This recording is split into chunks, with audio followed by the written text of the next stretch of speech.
नमस्कार दोस्तों, कहानी क्राइम चैनल पर आपका स्वागत है। दोस्तों, आज की हमारी जो क्राइम की कहानी है वो है देश की राजधानी दिल्ली से। तो चलिए दोस्तों, शुरू करते हैं क्राइम की इस सच्ची कहानी को। खाने की टेबल पर बैठे जितेंद्र सिंह फेसबुक मैसेंजर पर आए उस वीडियो कॉल के बाद अचानक असहज हो गए, क्योंकि सामने बेटी, बेटा, बहू और पत्नी, पोता और पोती सभी डाइनिंग टेबल पर मौजूद थे। उन्होंने फोन को झटपट साइलेंट मोड पर किया, प्लेट में रखे खाने के अंतिम 2 कोर झटपट मुंह में डाले और पानी पीकर झट से उन्हें गले से नीचे उतारकर बोले, तुम लोग खाना खाओ, मेरा बाहर से कोई अर्जेंट कॉल है, उसे अटेंड करता हूँ। वो उठे और तेजी के साथ अपने रूम की तरफ बढ़ गए। वे कमरे में घुसते ही सीधे अटैच बाथरूम में गए। फेसबुक की मैसेंजर कॉल डिस्कनेक्ट होकर दोबारा शुरू हो चुकी थी। बाथरूम में घुसते ही उन्होंने वीडियो कॉल अटेंड की। सामने स्क्रीन पर नजर आ रही खूबसूरत महिला से फुसफुसाते हुए बोले, सॉरी जानू, डाइनिंग टेबल पर बैठा था और पूरी फैमिली सामने बैठी थी, इसलिए कॉल अटेंड नहीं कर पाया। सामने खड़ी हसीना ने कहा, कोई बात नहीं जाने मन, लेकिन अब अगर अकेले हो तो जल्दी से कपड़े उतारो और मेरी प्यास बुझा दो। बहुत देर से तड़प रही हूँ, देखो मेरे बदन से कपड़े कैसे उतर रहे हैं, जल्दी करो, मेरी प्यास बुझा दो। और कहते हुए फोन की स्क्रीन पर नजर आने वाली लड़की ने एक एक करके अपने कपड़े उतारकर निर्वस्त्र बदन को इस तरह सहलाना शुरू किया कि उत्तेजना के चरम पर पहुंच चुके जितेंद्र सिंह ने झटपट अपने कपड़े उतारकर अपने अंगों से खेलना शुरू कर दिया। दूसरी तरफ वीडियो कॉल पर मौजूद युवती अपने बदन को सहलाते हुए ऐसी आवाजें निकालकर जितेंद्र सिंह को उत्तेजित कर रही थी कि कुछ ही देर में उनका शरीर शिथिल और ठंडा पड़ गया था। फेसबुक पर 4-5 दिन पहले ही जितेंद्र सिंह की दोस्त बनी रुचिका नाम की इस प्रेमिका ने लगातार दूसरे दिन उन्हें उम्र के उस पड़ाव पर चरम सुख देकर अपना दीवाना बना लिया था। 60 की उम्र पार कर चुके जितेंद्र सिंह के जीवन में रुचिका कुछ रोज पहले अचानक बाहर बनकर आई थी। अचानक चंद रोज पहले फेसबुक पर रुचिका ने उनके मैसेंजर बॉक्स में हाय लिखकर फैन रिक्वेस्ट भेजी थी। रुचिका की प्रोफाइल में उसकी खूबसूरत तस्वीरों को देखने के बाद जितेंद्र खुद को उसकी दोस्ती कबूल करने से रोक नहीं सके। इसके बाद दोनों के बीच में दोस्ती हो गई और दोनों की कई दिनों तक बातें होती रही। रुचिका ने खुद को नौकरी पेशा और हॉस्टल में रहने वाली अविवाहित लड़की बताया। 1-2 दिन में जितेंद्र रुचिका से इतनी करीबी महसूस करने लगे कि अपनी फोटो उसके मैसेंजर पर भेजने में और उसकी फोटो मांगने का सिलसिला शुरू हो गया। 2 दिन बाद ही दोनों के बीच व्हाट्सएप नंबरों का भी आदान प्रदान शुरू हो गया। इसके बाद शुरू हुआ देर रात तक चैटिंग और वीडियो कॉल करने का सिलसिला और ऐसी कामुक बातों का दौर जिसने रहे से फासलों की दूरी भी मिटा दी। चौथे दिन चैट करते समय रुचिका ने जितेंद्र से अचानक उनके प्राइवेट पार्ट की वीडियो दिखाने की फरमाइश की, तो उन्होंने रुचिका से पहले अपना बदन दिखाने को कहा। रुचिका ने फरमाइश पूरी कर दी तो बेकाबू हुए जितेंद्र ने भी बाथरूम में जाकर वीडियो कॉल से उसे भी खुद को आदमजात स्थिति में दिखा दिया। अगले दिन जब वे खाने की टेबल पर थे तो इसी बीच मैसेंजर पर रुचिका का निवेदन आया कि वो उन्हें फिर से उसी स्थिति में देखना चाहती है। इसके बाद जितेंद्र जल्दी से खाना खत्म करके बाथरूम में पहुंचे और वहां वही सब हुआ जो पिछली रात को हुआ था। दरअसल पिछले चंद रोज में रुचिका फेसबुक से हुई दोस्ती के बाद उनकी जिंदगी में इतनी तेजी से समा गई थी कि वो उनकी सोच पर हावी हो गई थी। अपनी उम्र, समाज की ऊंच नीच और भले बुरे का उन्हें कोई ख्याल ही नहीं रह गया था। एहसास तो उन्हें तब हुआ जब उनके फेसबुक वॉल पर उनकी कुछ न्यूड फोटो किसी ने अपलोड कर दी।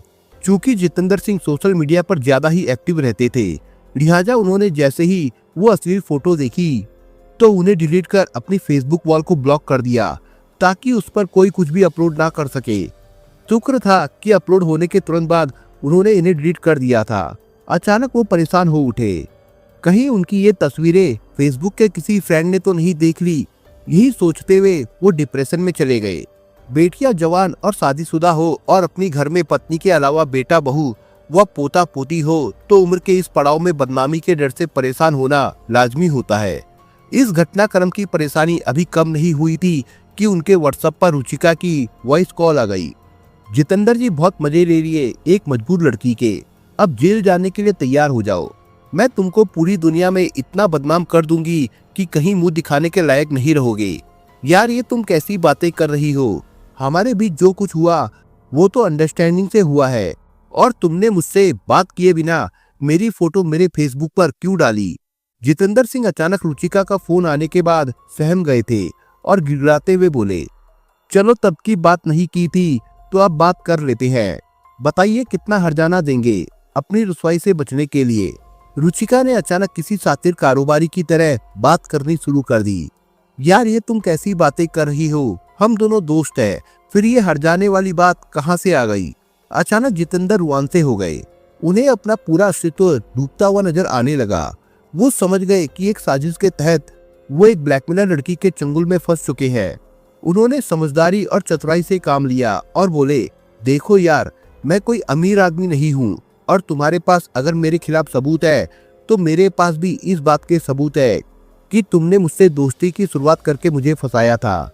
तुम शायद मुझे जानती नहीं हो, मेरे कांटेक्ट पुलिस के कई अफसरों से है। लेकिन साथ ही उन्होंने उसे शांत करने के लिए ये भी बोला कि हाँ, अगर तुम कहोगी तो मैं तुम्हें थोड़ी बहुत हेल्प कर सकता हूँ, लेकिन मुझे थोड़ा वक्त चाहिए।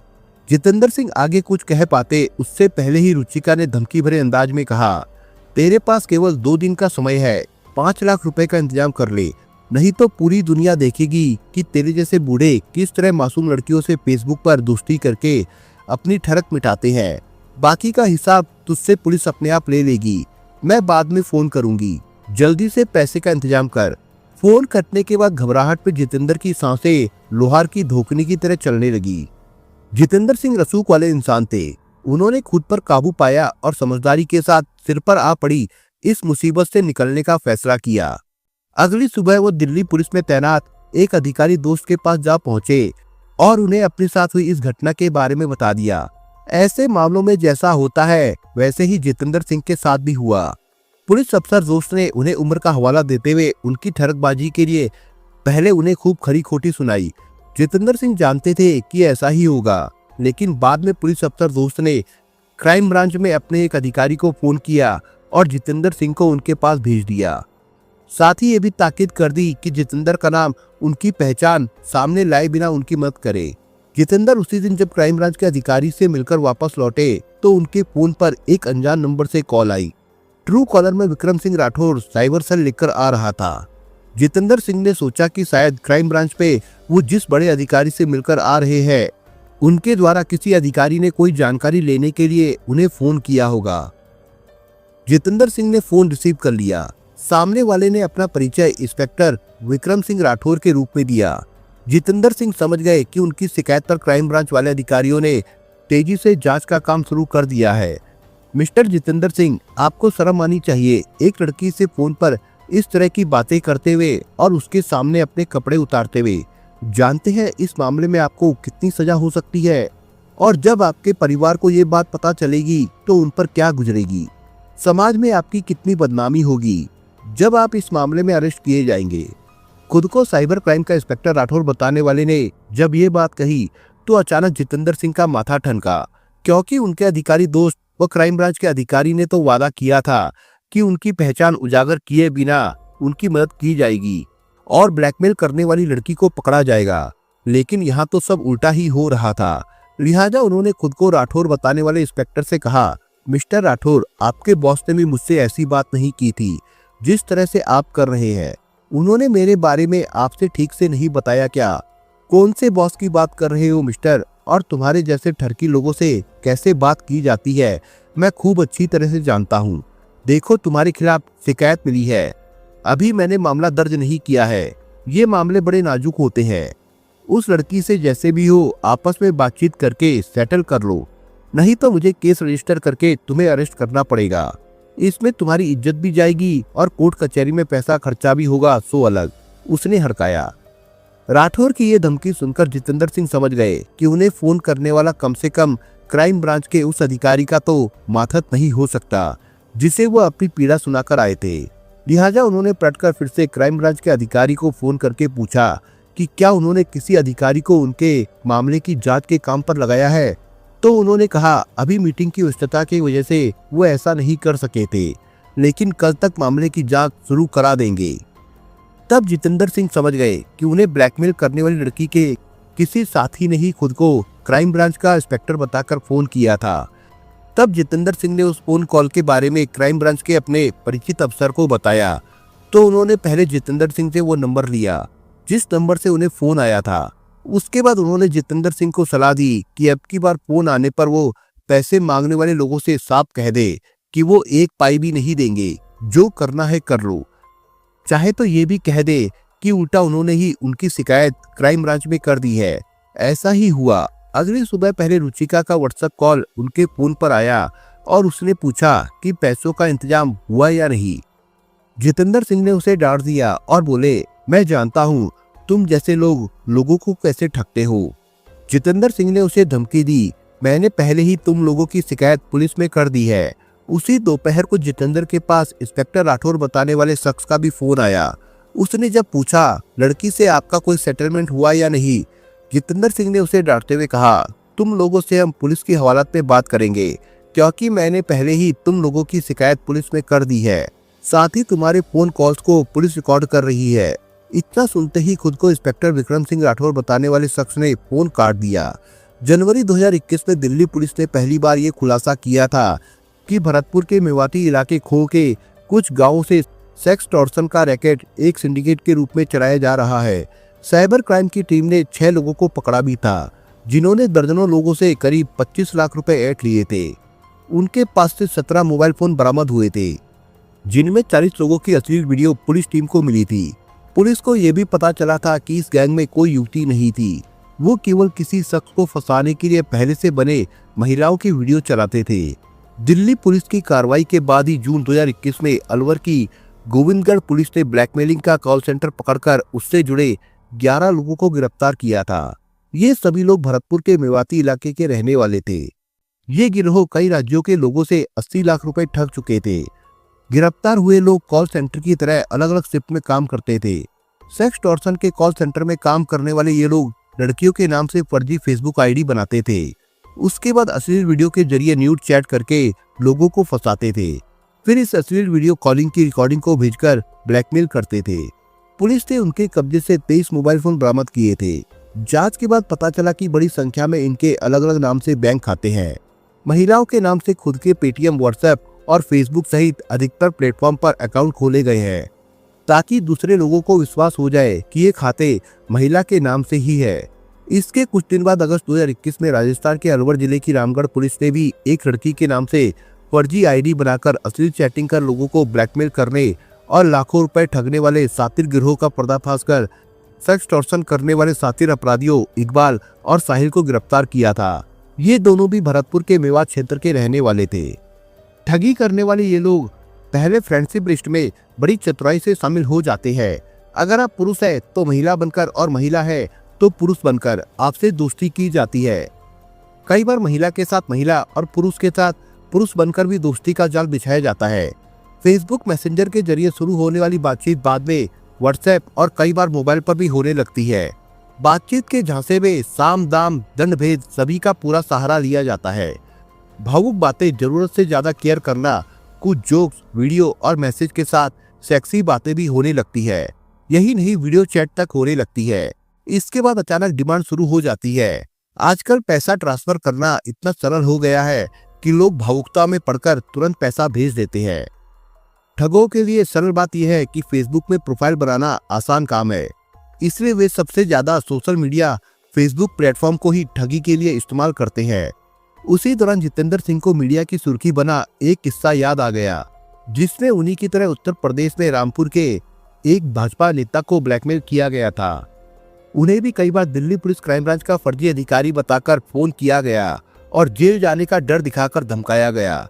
पैसा न देने पर उनका वीडियो यूट्यूब पर डाल दिया गया और फिर नेताजी से कहा गया कि अगर वीडियो हटवाना चाहते हो तो यूट्यूब कस्टमर केयर पर बात करें। एक नंबर भी दिया गया जिस पर कॉल करने पर कहा गया कि अगर वीडियो हटवाना चाहते हो तो यूट्यूब को प्रोसेसिंग फीस देनी पड़ेगी। नेताजी जब ज्यादा परेशान हो गए तो उन्होंने रामपुर के एसपी से मिलकर इस बात की शिकायत की और साइबर क्राइम की टीम ने जांच पड़ताल शुरू की। न्यूड कॉल कर भाजपा नेता को ब्लैकमेल करने वाला गैंग बाद में पकड़ा गया। इस गैंग के पकड़े गए 2 सदस्य आमिर और मुस्तकीम राजस्थान के भरतपुर के रहने वाले थे, जबकि तीसरा आरोपी इमरान नेताजी के गृह जनपद रामपुर का ही रहने वाला था।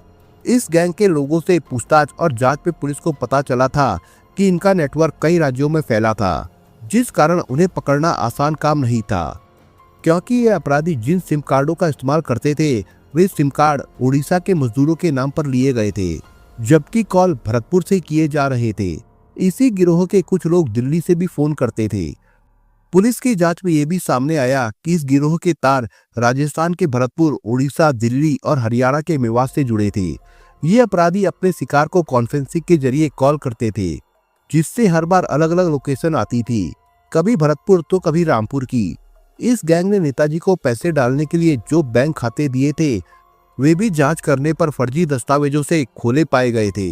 रामपुर पुलिस शायद बीजेपी नेता के सेक्स टॉर्शन करने वाले गैंग को पकड़ ही नहीं पाती, क्योंकि पुलिस 15 दिन की कोशिश के बाद सिर्फ एक नंबर ही टेस्ट कर सकी थी। तब पुलिस ने चालाकी खेली और नेताजी के जरिए ब्लैकमेलर्स को नकद पैसा दिलाने का लालच दिलाया था। नेताजी को पैसा देने के लिए रामपुर से दूर दिल्ली में पैसे देने के लिए बुलाया गया। बस यहीं से गैंग से चूक हो गई और पैसा लेने पहुंचे गैंग के एक सदस्य को रामपुर पुलिस ने दबोच लिया। जब गैंग के 3 लोग पकड़े गए तो पूछताछ में पता चला कि रामपुर का रहने वाला इमरान सेंट बेचने राजस्थान गया था। वहां उसकी मुलाकात सेक्स टॉर्शन करने वाले अपराधियों से हो गई। शॉर्टकट से पैसा कमाने के लालच में वो इस गैंग से जुड़ गया और इस गैंग से ट्रेनिंग लेकर रामपुर आ गया। रामपुर आकर वो लोगों के साथ इसी तरह की ठगी करने लगा। अपने गैंग की मदद से इमरान ने बरेली, उत्तराखंड, हापुड़ और कई दूसरे जिलों में कई लोगों को अपना शिकार बनाया। जितेंद्र सिंह ने मीडिया की सुर्खी बने बीजेपी नेता के सेक्स टॉर्शन के किस्से की खबरें समाचार पत्र में पढ़ी थी। इसी से प्रेरित होकर उन्होंने भी ऐसा ही साहस जुटाया था। पहले तो उन्हें बदनामी का डर सता रहा था, लेकिन बाद में उन्हें लगा कि एक बार उन्होंने रकम दे दी तो ब्लैकमेल करने वालों का साहस बढ़ जाएगा, वे फिर से उनसे पैसे मांगेंगे। लिहाजा उन्होंने दिल्ली पुलिस में बड़े अधिकारी के पद पर बैठे अपने दोस्त से मदद मांगी। रुचिका नाम की लड़की और खुद को साइबर क्राइम का इंस्पेक्टर बताने वाले शख्स विक्रम राठौर ने जब देखा कि उनका पासा गलत जगह पड़ गया है तो उन दोनों ने अपने फोन बंद कर दिए और फेसबुक अकाउंट को डिलीट कर दिया, जिसकी वजह से पुलिस जितेंद्र सिंह को ब्लैकमेल करने वाले लोगों तक पहुंच नहीं पाई। जितेंद्र सिंह किस्मत वाले निकले कि वो थोड़ी सूझबूझ और अपनी हिम्मत की वजह से बच गए, क्योंकि उनके संबंध एक बड़े पुलिस अधिकारी से थे।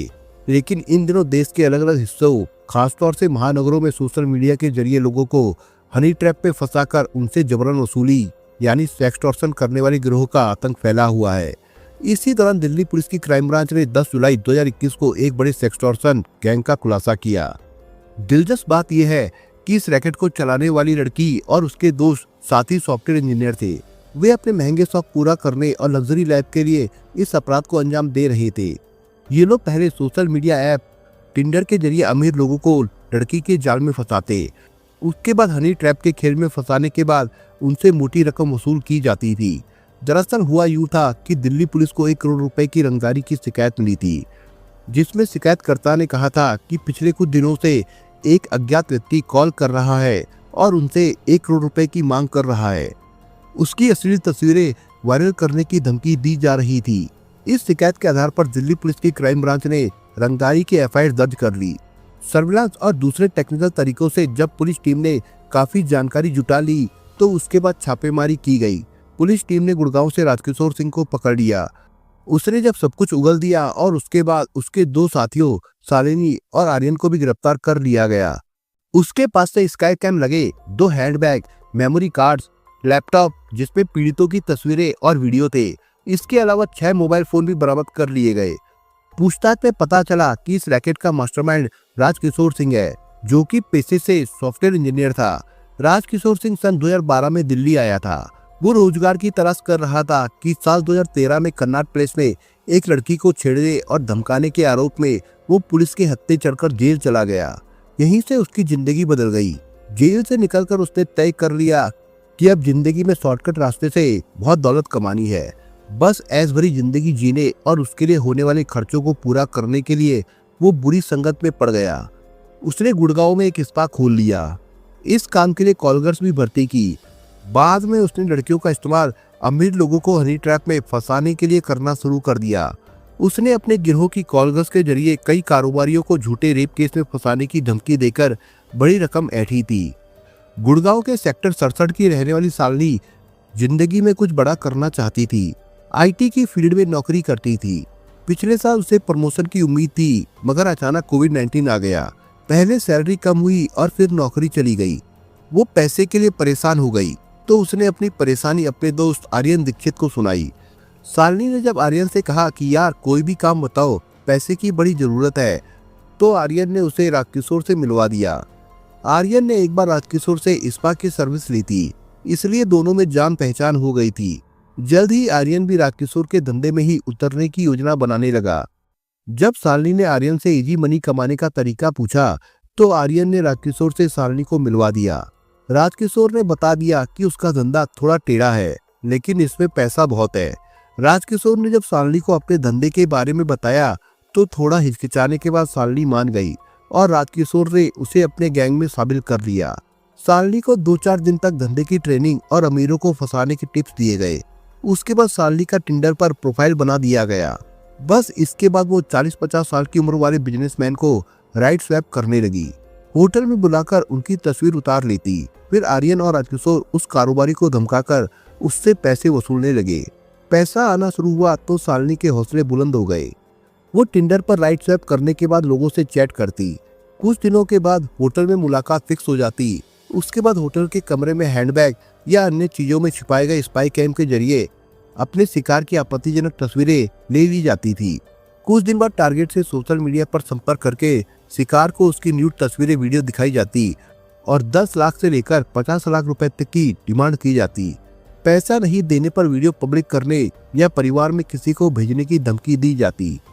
अपनी इज्जत बचाने के डर से अधिकतर पीड़ित सौदेबाजी करके पैसे देकर मामला खत्म कर देते थे, मगर उनकी आखिरी टारगेट ने पुलिस में शिकायत कर दी, जिसके बाद टिंडर ऐप से चल रहा सेक्सटॉर्शन का ये रैकेट पकड़ा गया। पुलिस ने राजकिशोर सिंह, शालिनी और आर्यन को गिरफ्तार करके कोर्ट में पेश किया, जहां से उन्हें जेल भेज दिया गया था। दोस्तों, इस कहानी के बारे में आपके विचार क्या है, हमें कमेंट बॉक्स में जरूर बताएं। और दोस्तों, अगर आपको हमारा काम पसंद आया हो तो वीडियो को लाइक शेयर जरूर करिए। और अगर आपने अभी तक चैनल को सब्सक्राइब नहीं किया हो तो जाने से पहले चैनल को सब्सक्राइब जरूर करिए दोस्तों। धन्यवाद।